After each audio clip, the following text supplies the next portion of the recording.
structuré. Vous êtes déjà d'accord avec cette observation? Je suis mitigé. Alors, je n'étais pas. Quand est-ce que l'article est sorti? Ce mois-ci, novembre 2023, c'est tout frais. C'est vraiment. D'accord, très bien. Je suis à la page. Alors, c'est vrai qu'il y a des défis. Et je pense que.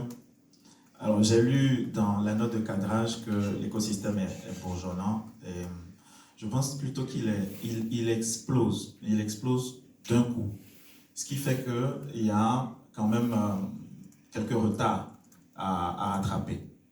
Et les défis sont légion, je suis d'accord, mais on peut simplement les ramener à un seul élément qu'on n'a pas encore, c'est qu'il n'y a pas encore un statut particulier pour les startups au Togo. Vous pouvez en dire plus? Oui, je vais vous en dire plus. Et justement, c'est un défi normal, parce que comme je vous l'ai dit, les innovations prennent le pas très rapidement sur le foisonnement de la législation actuellement. Et cette législation se doit d'être dynamique pour rattraper à chaque fois l'innovation.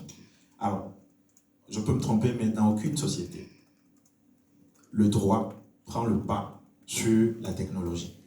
C'est toujours la technologie qui sort et le droit court pour rattraper et réglementer.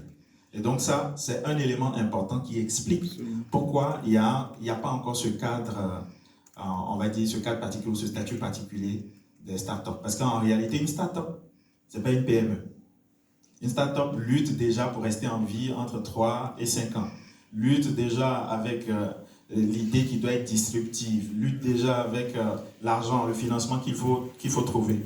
Et en réalité, ce qu'il y a, c'est que c'est ce foisonnement d'innovation. Tous les jours, vous allez les voir, ils vont présenter leurs innovations tout à l'heure et je peux vous assurer que vous ne serez pas déçus. Mais justement, comme ça va trop vite, eh bien, on va dire que la législation prend un peu plus de temps pour rattraper. Mais il y a beaucoup de choses qui se font actuellement. Alors, je voudrais parler d'un deuxième défi, c'est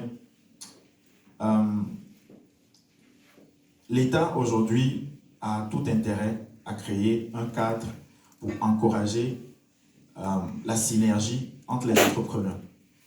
Vous aurez 2, 3, 4, 5 idées similaires, mais où tout le monde va dans son sens, tout le monde va, tout est éparpillé. Mais si l'État arrive à créer justement cet écosystème-là, où on arrive à créer cette synergie-là, on pourra réunir les idées qui sont soit similaires, soit annexes ou connexes. Et donc créer une collaboration franche pour atteindre ce qu'on veut comme hub d'innovation dans la sous-région. Voilà. Mais Sidel, je me tournerai